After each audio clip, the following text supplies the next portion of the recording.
Our last speaker tonight is joining from Spain, so thank you very much for spending your evening with us, and even it's a bit later for you.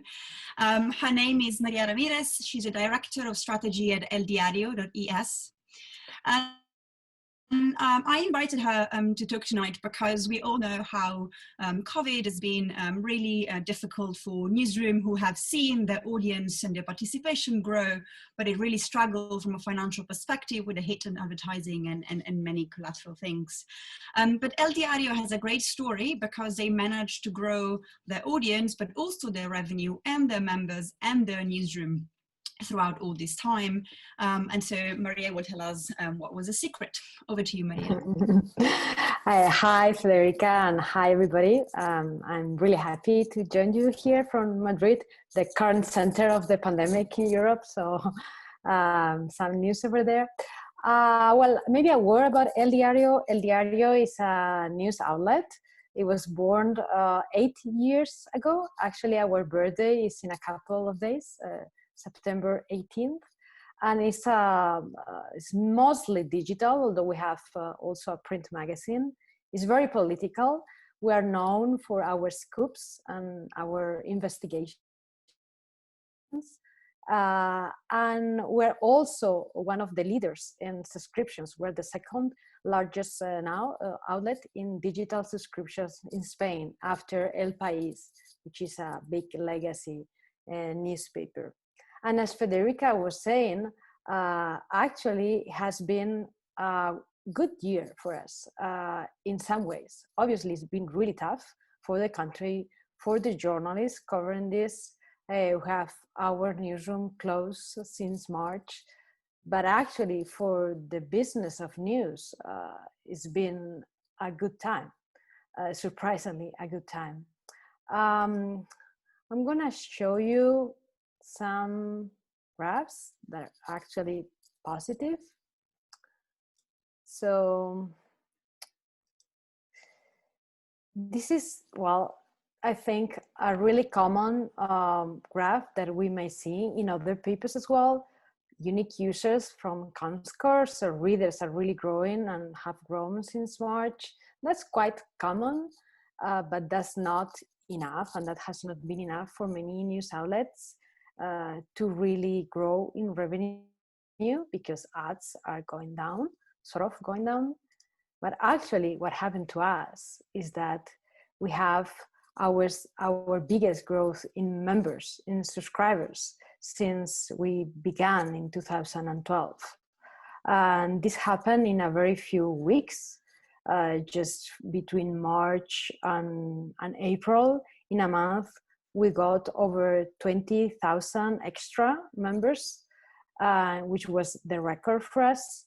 What is shown in this graph is our biggest jumps, and are all related to news. These other couple of really big jumps were scoops that we published.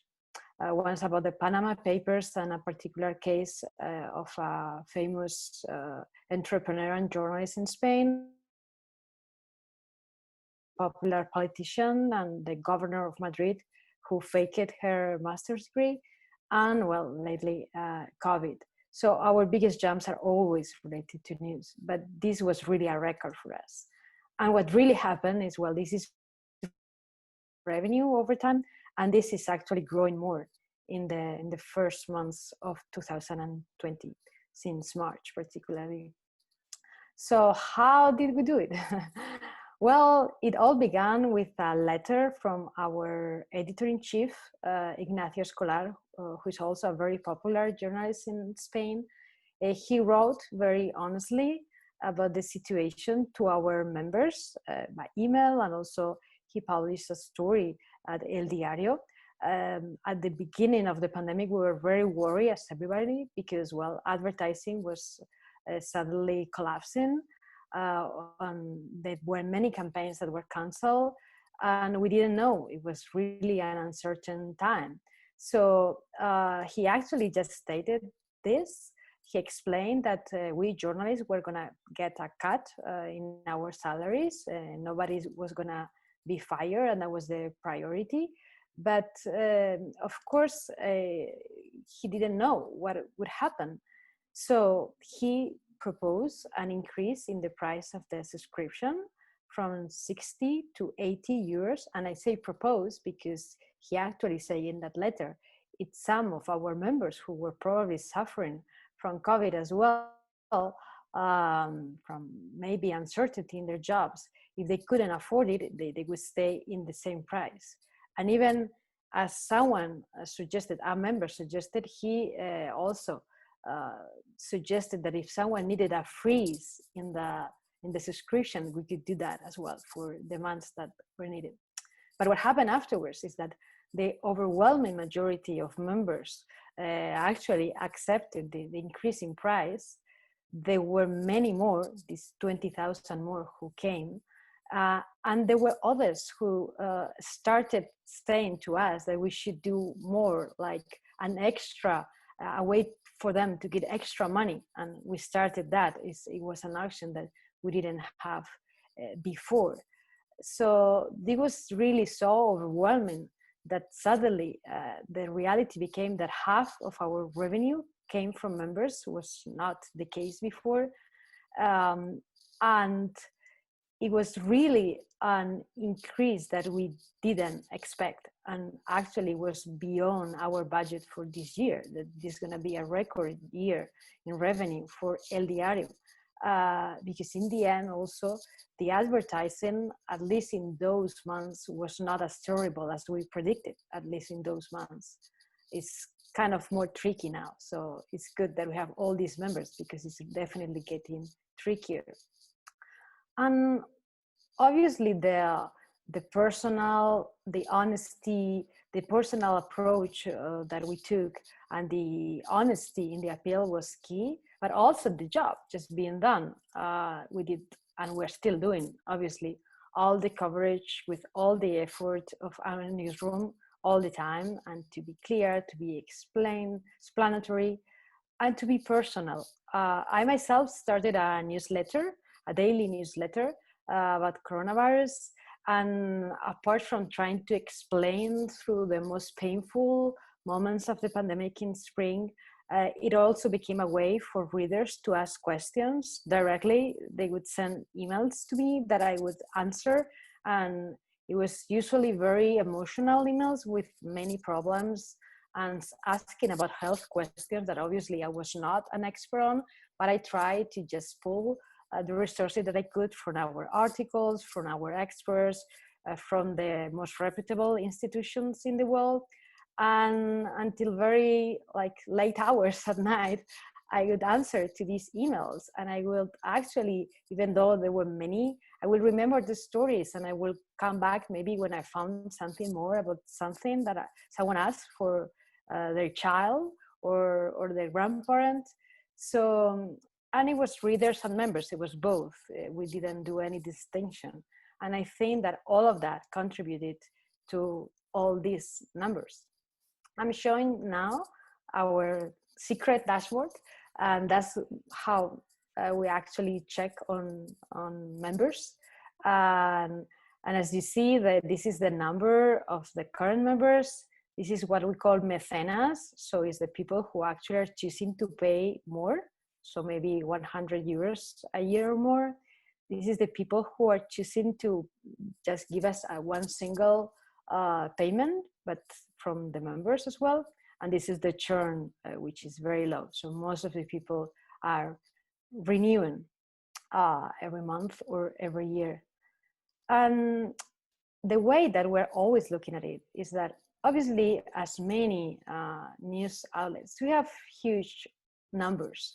When you see the millions, 34 million monthly readers, but then the actual reality of the people who read you and who read you like really weekly or daily are much less. And although you are serving a larger audience, just to try to start the most personal relationship you could with the most loyal readers, it really pays off. And in times of crisis, particularly, you realize what's the meaning of your service, of your public service to these people, because you actually talk to them directly, sometimes as I did by the name. And this goes really beyond this pandemic, because since the very beginning of elDiario, we have the readers at the core. And even though until now, most of our revenue still came from advertising, the priority was always trying to get more members, trying to build everything around members or subscribers, because we knew that that was the best thing that you could do for the financial, editorial independence.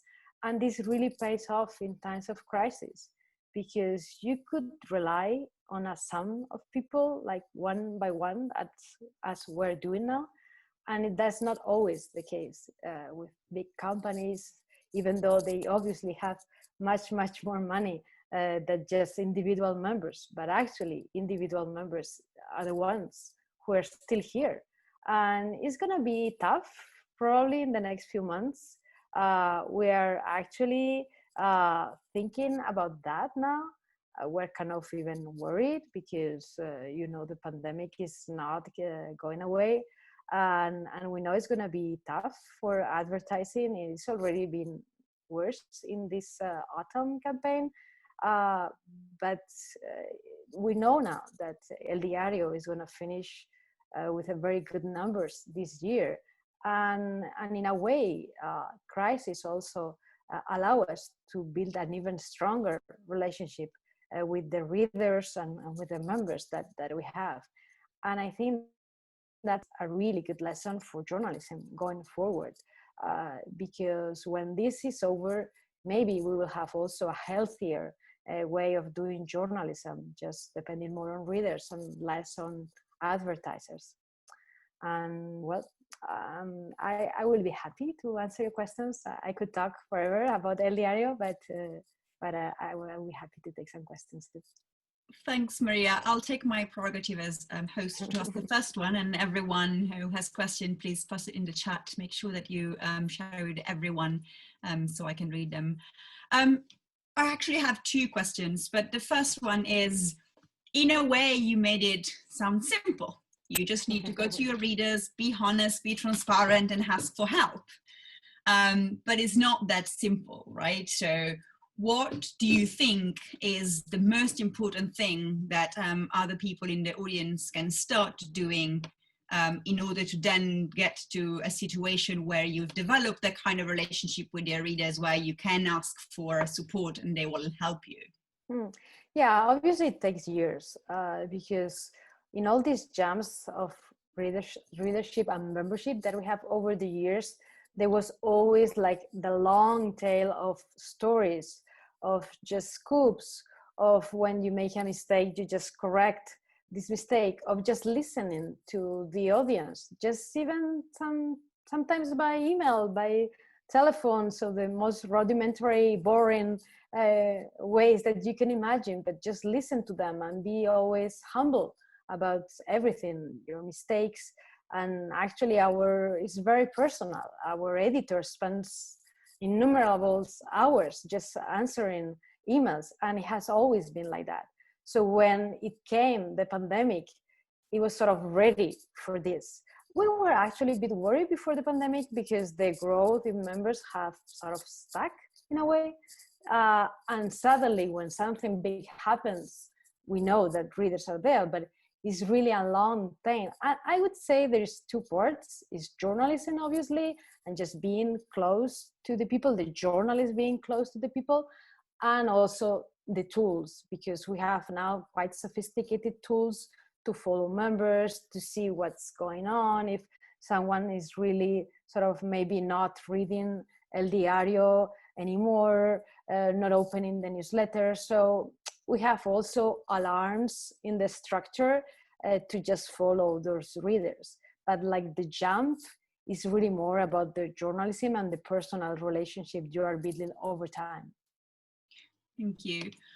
Jackie asked, how has your retention been with new and old members? And is retention something that you're focused on as much as getting new members? Yeah, actually, many fortunately are, because you can choose monthly or yearly, and most of our members pay every year, so that's good. So you don't have to worry every month a lot about just losing them. And it's going to be really a big moment for us in March, April next year, because also it happens to be the same months when we published some years ago a big scoop. So there were many members coming at around that time. So spring is going to be like really good for us or really bad for us. We will see. And we're talking about that already, like thinking about engaging particularly those new members. What we're noticing is that some of the new members who came, who picked the monthly option, they are already leaving. That's the more vulnerable ones. It's not a lot still, like churn is very low in the case of elDiario, and 90% of people renew, but we're noticing that these people who probably wanted just to help us a bit in the spring, but just a bit, so a monthly subscription, €8, they are sort of leaving. And well, we're looking into that. We're always asked if they want to tell us the main reason. The main reason is always an economic reason. So now, for instance, we're working on an option that if you say economic reason, we offer you a lower price, or maybe just pay nothing for 3 months, or maybe when you can't pay €2. So we're thinking about ways to just keep the people who say that is for financial reasons that they're leaving. Thank you. Isao, I haven't understood your question, so if you can rephrase it. Meanwhile, from Nigel, can you expand on how you used audience data to adapt your content strategy as the pandemic continued? How do you measure loyalty, for example? Well, loyalty is mostly through opening rate of newsletters. We have in our system a way to see if people are coming back or not to the website several days away. So we have like a profile of all our readers, registered readers, members, recurring readers that we have some contact with, even former members, which is now also a pool that sometimes we recover some people from there. And also more anecdotally, we usually just get information from the emails we receive. So at the beginning of the pandemic, it was clear that we needed to do more on just really basic stuff, service, try to avoid politics. So we got that from anecdotal exchanges with the readers. Jacob's asking, what does the success of this membership mean for how reliant you plan to be on advertising revenue in the long term? Do you aim for membership to be your main revenue source in the future? That's our goal. It was already to get half, and we're over more than half of our revenue comes from members. And in part is because advertising is not so high, but it hasn't really changed much. So it's really because member revenue actually increased so much, at least until now. And yeah, we would like to keep it this way. It's always to have a bit of a mix. And digital advertising is still very big in Spain, so it's always good to have a chunk of that. But we will definitely like to stay this way, that more than half of our revenue comes from member subscribers. I'll have the last one, and then we'll wrap up and we'll let you go. I know it's late for you. Of course, in newsroom, the divide between the editorial and business is always very clear and very strong. And yet a strategy like this requires editorial, business, everyone to come together and work towards the same goal to achieve this and decide what to prioritize and how the journalist follows the business model and the other way around. Do you have any advice on how to bring this alignment across the department to all work towards the same goal for getting such successful results? I think it's important to have always journalists involved because it's the only way that the business side could understand the pressures and keep the integrity also of the operation. And I think that journalists now, especially in younger news outlets as elDiario, understand really well that journalism needs to pay itself and needs to be sustainable. And being sustainable is actually the key thing for the editorial independence. So it's quite easy actually to get some journalists be involved in the business side. So just keep them in all the meetings, and even if sometimes they don't need to be there, or it's not up to them to decide, just being in the meeting and just explaining everything that's going on, so they could maybe just suggest something or say, well, readers are saying this, and just push back. I think it's always good to have journalists pushing back against the business side, which is not always really good. So we need to fight for that. And I think it's easier with a smaller, younger news organization, because everybody's sort of trying to just get to the right balance. Fantastic. Well, thanks so much for talking to us.